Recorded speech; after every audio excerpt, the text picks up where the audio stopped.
1500 মানুষ মারা গেছে না? এখনো পর্যন্ত শেখ হাসিনা নিজেকে নির্দোষ দাবি করতেছে।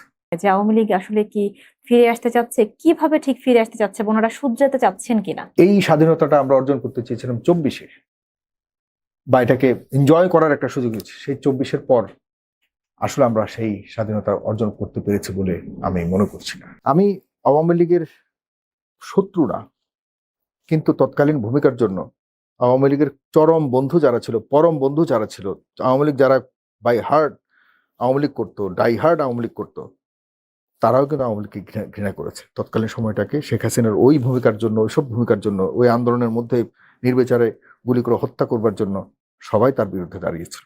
আন্দোলন পরবর্তী সময়ে বাংলাদেশের কাছ থেকে আপনার প্রত্যাশাটা কি ছিল, বা আপনি আসলে কতটুকু মূল্যায়ন করতে পেরেছেন যে আসলে আমাদের অনেক ছোট্ট প্রশ্ন, অনেক লম্বা কথা, আজকে বেশি আর বাড়াবো না। আশা করি আপনার শেষ প্রশ্ন এটা।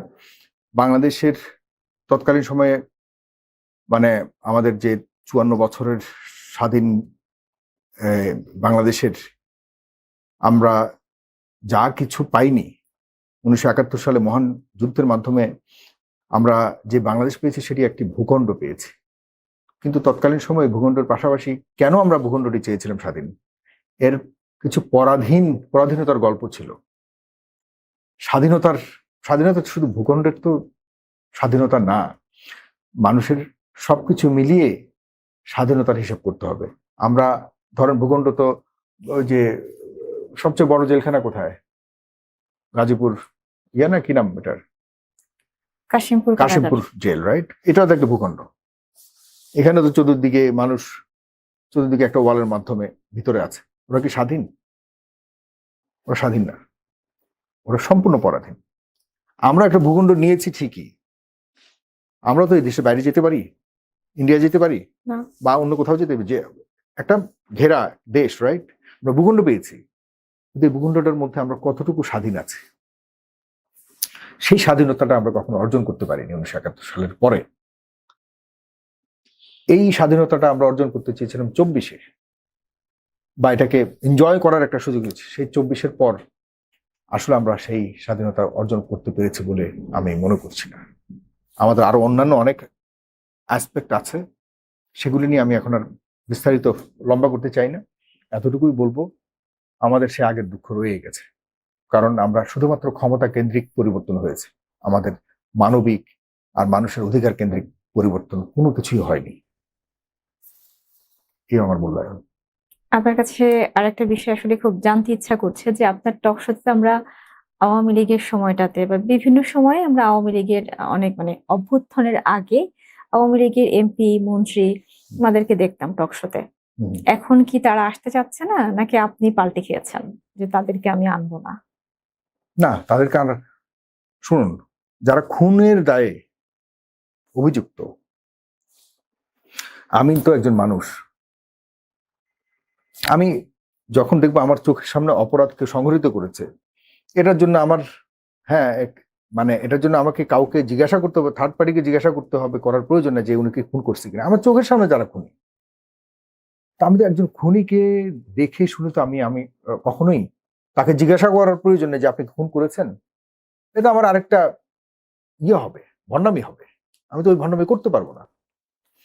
তবে এটাও ঠিক, আওয়ামী লীগের এই 3-4 কোটি বা 2-3 কোটি মানুষ বা হোয়াট এভার 1 কোটি মানুষ সবাই তো অপরাধ করেনি।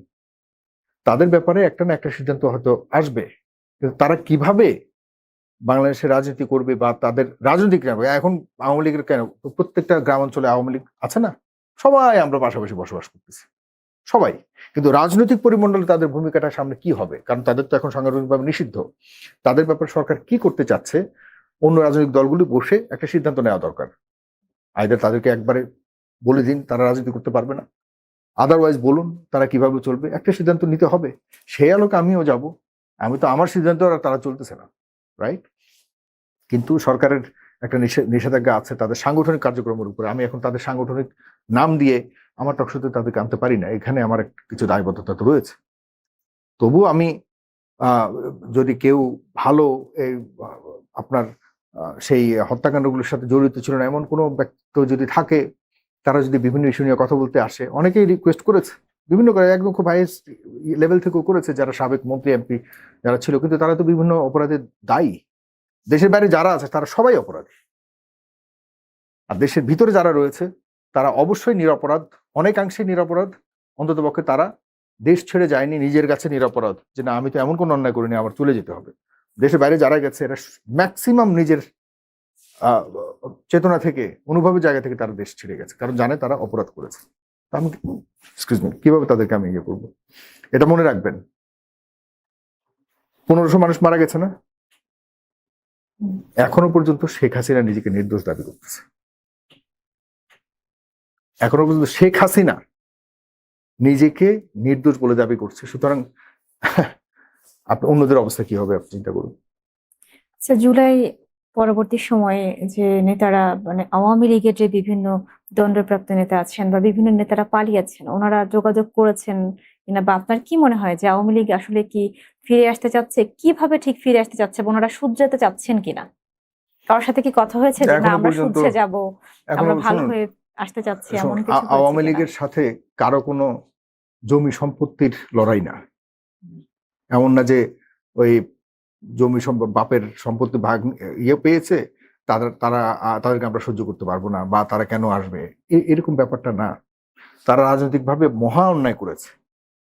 এতটুকু স্বীকার করে যদি তারা অন্তত পক্ষে তাদের জায়গা থেকে একটা জায়গায় আসতো যে না আমরা এই অন্যায়কে স্বীকার করি, আমরা যারা যারা অপরাধী তাদেরকে আমরা অবশ্যই শাস্তি দিতে আগ্রহী, এবং আমরাও এ নিয়ে অনুতপ্ত। আমরা চাই আবারও মানে যারা নিরপরাধ তারা সামনে আসতে চাই, কারণ আমরা এখনো পর্যন্ত কারা নিরপরাধ কারা অপরাধী এটা তো নির্ণয় করতে পারিনি চূড়ান্তভাবে। আওয়ামী লীগকে যদি সামনে এসে বলা যায় না ঠিক আছে চলুন একসাথে আমরা যারা অপরাধী তাদেরকে আমরা শাস্তি দেই, যারা নিরপরাধ তাদেরকে আমরা বসবাস করতে স্বাভাবিক জীবন ফিরে আসতে দেই। আপনার মনে হয় এমন কোনো অফার তারা করবে, বা আওয়ামী লীগ মানে আওয়ামী না লীগের যারা নেতা আছে না তারা করলে এরকম এসে আপনি বলবে? না করলে আপনি অন্তত পক্ষে যাদের সন্তান মারা গেছে তাদেরকে জিজ্ঞাসা করুন যে আওয়ামী লীগ কি আসা উচিত নাকি উচিত না। যেদিন এই 1500 সন্তানের বা 1500 মানুষের গার্ডিয়ানরা বলবে না আওয়ামী লীগে আসা উচিত, আমার কোনো আপত্তি নাই। আপনার সন্তান যদি মারা যেত, আপনার সন্তানের হত্যাকারীকে আপনি কি বলতেন? বলতেন যে হ্যাঁ আসুক, আমার সামনে আসুক, আমি তাকে সহ্য করবো? অবশ্যই বিচার চাইতাম। That's it. আমার আপনার যায়নি বলে আমরা রাজনৈতিক দৃষ্টিতে দেখছি, আর যাদের সন্তান গেছে, যাদের পরিবারের মানুষ মারা গেছে, আরে তাদেরকে জিজ্ঞাসা করুন what is the feelings of that, তাদের কাছ থেকে সিদ্ধান্ত নিন। জুলাই অভ্যুত্থানের পরে ভাইয়া আপনার ব্যক্তিগত জীবন এবং সাংবাদিকতার মধ্যে কোনো পরিবর্তন এসেছে কি? ওই যে বললাম, ব্যক্তিগত জীবনে তো বিশাল পরিবর্তন। আমি দীর্ঘদিন 9 বছর শেখ হাসিনার আমলে 9 বছর দেশে আসতে পারিনি, আসেনি বা আসতে দেয়নি, যে কোনো কারণেই হোক দেশে বাইরে থাকতে হয়েছে। এই 9টা বছর আমি একজন হোমসিক মানুষ। পৃথিবীতে প্রায় 29টা দেশ আমি ঘুরেছি, ইনক্লুডিং কানাডা ভাইয়ের। এই 9টা বছর আমার দেশ থেকে আমার জীবন থেকে হারিয়ে গেল না, এই বিশাল পরিবর্তন। এখন আমি একরকম 2 নৌকায় পা দিয়ে রাখতে হয়েছে আমাকে, না আমি ঘরকা না ঘাটকা। কারণ আমি আমার বিদেশেও একটা বিশাল একটা লেগাসি হয়ে গেল না, ওখানে এতদিন থাকার কারণে তো আমার কিছুটা ওখানেও কিছু আমার দায় রয়ে গেছে। এখন আমি না পারতেছি ওইটা ছাড়তে, না পারতে, কিন্তু আমার বাংলাদেশ আমার ভালো লাগার একটা জায়গা। কিন্তু পরিবর্তন হয়ে গেছে এটাই। আগে ছিলাম শুধুমাত্র একটা জায়গায়, এখানেই থাকতাম সারা জীবন, এখন আরেকটা পার্টও আমার জীবন, আরেকটা পার্ট ওখানে থাকতে হচ্ছে বাচ্চাদের কারণে, পারিবারিক কারণে। যে আপনার জুলাই অভ্যুত্থানের পরে আপনার ব্যক্তিগত জীবন এবং সাংবাদিকতা জীবনের পরিবর্তনটা ঠিক কিভাবে আসলো? হ্যাঁ, মহা পরিবর্তন তো হয়েছে। আমার 9 বছরের জন্য আমি দেশের থাকার অধিকার আমি হারিয়েছি, আমার এই দেশকে আলো বাতাস থেকে আমি বঞ্চিত হয়েছি, এবং আমার জীবনে একটা মহা পরিবর্তন হয়ে গেছে এটাই যে আগে আমি শুধুমাত্র বাংলাদেশ নিয়েই চিন্তা করতাম, এখন আমার আরেকটা দেশের মধ্যে গিয়ে সময় কাটাতে হচ্ছে। পাশাপাশি দেখুন, আমি এই দেশে এসে যা বুঝলাম, যেহেতু আগেই বলেছি যে এই মিডিয়া পরিবর্তন হয়নি, আগে যে মিডিয়া ছিল ঠিক একই মিডিয়া, শুধুমাত্র হাত বদল হয়েছে, মিডিয়ার ক্যারেক্টার বদল হয়নি। কিন্তু আমি তো পরিবর্তন হয়েছে, একটা উন্নত রাষ্ট্রে অনেকদিন ছিলাম বলে কিন্তু আমার দৃষ্টিভঙ্গির পরিবর্তন হয়েছে, আমার আহ, আহ, কি বলা যায় এটাকে, আমার যে চলাফেরা, মননের যে জায়গাটুকু, এগুলো অনেক পরিবর্তন হয়েছে। অন্ততপক্ষে বাংলাদেশের মতো তথাকথিত না, আরেকটু উন্নত হবার চেষ্টা করেছি, সেখানে কিছু হলো অ্যাডাপ্ট করেছি, যার প্রেক্ষিতে বাংলাদেশে এই তথাকথিত এই গণমাধ্যম অভ্যাসের সাথে নিজেকে মেলাতে পারিনি। যারা গণমাধ্যমে রয়েছে তাদের সাথে একই স্রোতে গা ভাসাতে পারিনি বলেই এখনো পর্যন্ত অ্যাডজাস্ট করতে পারিনি নিজেকে।